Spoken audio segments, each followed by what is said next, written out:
दोस्तों, मेरा नाम मोहम्मद राहिल और आप देख रहे हैं द सिक्का डे। एक दिन में 3 रुपए का शेयर 2.5 लाख का हो गया। बाजार में ये कमाल आज तक नहीं हुआ। नमस्कार, आदाब, सत श्री अकाल। आज हम आपको एक दिलचस्प कहानी सुनाने वाले हैं। एक ऐसा शेयर जो सिर्फ 3 रुपए से बढ़कर 2.5 लाख रुपए पहुंच गया।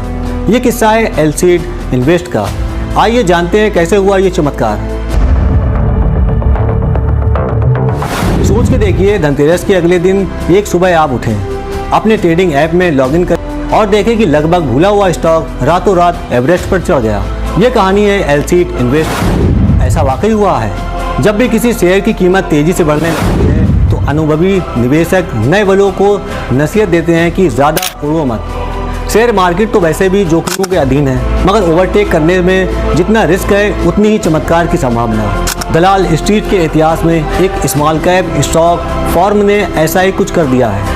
एक स्मॉल कैप स्टॉक जो 3 रुपये 53 पैसे से बढ़कर 2,36,250 रुपये प्रति शेयर पर पहुंच गया।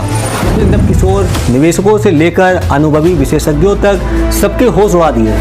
2,36,000 रुपये का एक शेयर, ऐसा भारतीय शेयर बाजार में आज तक नहीं हुआ। इससे पहले MRF वालों का एक शेयर 1,20,000 रुपये तक पहुंच गया था। आइए जानते हैं कि आखिर ये कंपनी क्या काम करती है। एलसीड इन्वेस्टमेंट मुंबई की कंपनी है। एक गैर बैंकिंग वित्त कंपनी है, मतलब ऐसी कंपनी जो बैंक नहीं है। उनके पास बैंकों जैसी अधिकार नहीं होते, मगर बैंक जैसी कुछ सेवा देती है, जैसे कि लोन देना, पैसे जमा करना वगैरह वगैरह। एलसीड इन्वेस्टमेंट के पास एशियन पेंट्स में 1.28% हिस्सेदारी है। इसकी कीमत लगभग 36,000 करोड़ रुपए है। यह एलसीड के 4,725 करोड़ रुपए के कुल बाजार पूंजीकरण का लगभग 80% है। सैमको के सिक्योरिटी की गणना के आधार पर इतने उच्च मूल्यांकन के बावजूद एलसीड केवल 0.38 के प्राइस टू बुक मल्टीपल पर कारोबार करता है। माने भले ही कंपनी का मूल्यांकन बहुत ज़्यादा है, लेकिन इसकी संपत्ति कुल तुलना में इसका स्टॉक मूल्यांकन कम है। माने निवेशकों के लिए अच्छा सौदा है। वित्त वर्ष 24 के लिए एलसीड ने मुख्य रूप से लाभांश से 235 करोड़ रुपए का राजवांश और 176 करोड़ रुपए का मुनाफा दर्ज किया।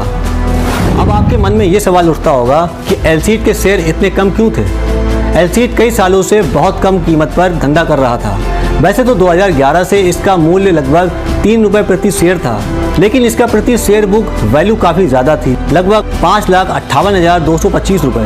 एक उदाहरण से समझें कि एलसीड का शेयर एक ज़मीन का टुकड़ा है। एक ज़मीन का आधिकारिक मूल्य बुक वैल्यू बहुत अधिक था, मगर लोग इसे बेहद कम कीमत पर बेच रहे थे। अब ये अंतर इतना बड़ा था कि ज़्यादातर लोगों ने ज़मीन रोक ली, बेची नहीं। उन्हें पता था कि इसकी असली कीमत बहुत ज़्यादा है, क्योंकि बहुत कम लोग अपनी ज़मीन को इतनी कम कीमत पर बेचने को तैयार थे।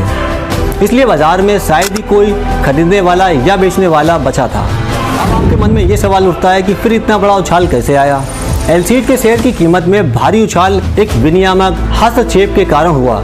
Security exchange board of India SEBI ने पाया कि एलसीड समेत कुछ कंपनियां अपने वास्तविक मूल्य की तुलना में बहुत कम कीमतों पर कारोबार कर रही हैं। इसे ठीक करने के लिए सेबी ने स्टॉक एक्सचेंज से एक विशेष सत्र आयोजित करने को कहा। बॉम्बे स्टॉक एक्सचेंज BSE और नेशनल स्टॉक एक्सचेंज NSE दोनों ने होल्डिंग कंपनियों के लिए एक विशेष काल नीलामी सत्र आयोजित किया। इस विशेष सत्र ने एलसीड के वास्तविक मूल्य को तय कर दिया, जो इसके पिछले मूल्य से बहुत ज़्यादा था। मजे की बात तो यह है कि कंपनी के पास नीलामी के लिए कुल 241 शेयर ही थे। नतीजन इसके शेयर की कीमत में 6.7 मिलियन प्रतिशत की वृद्धि हुई, जो रिकॉर्ड पर अब तक का सबसे अधिक वनडे प्रॉफिट है। तो दोस्तों, ये कहानी हमें सिखाती है कि शेयर बाजार में अवसर हमेशा मौजूद होते हैं, लेकिन जोखिम भी होता है। अगर आपको हमारा ये वीडियो पसंद आए तो प्लीज़ लाइक और सब्सक्राइब ज़रूर करें। मिलते हैं अगले एपिसोड में।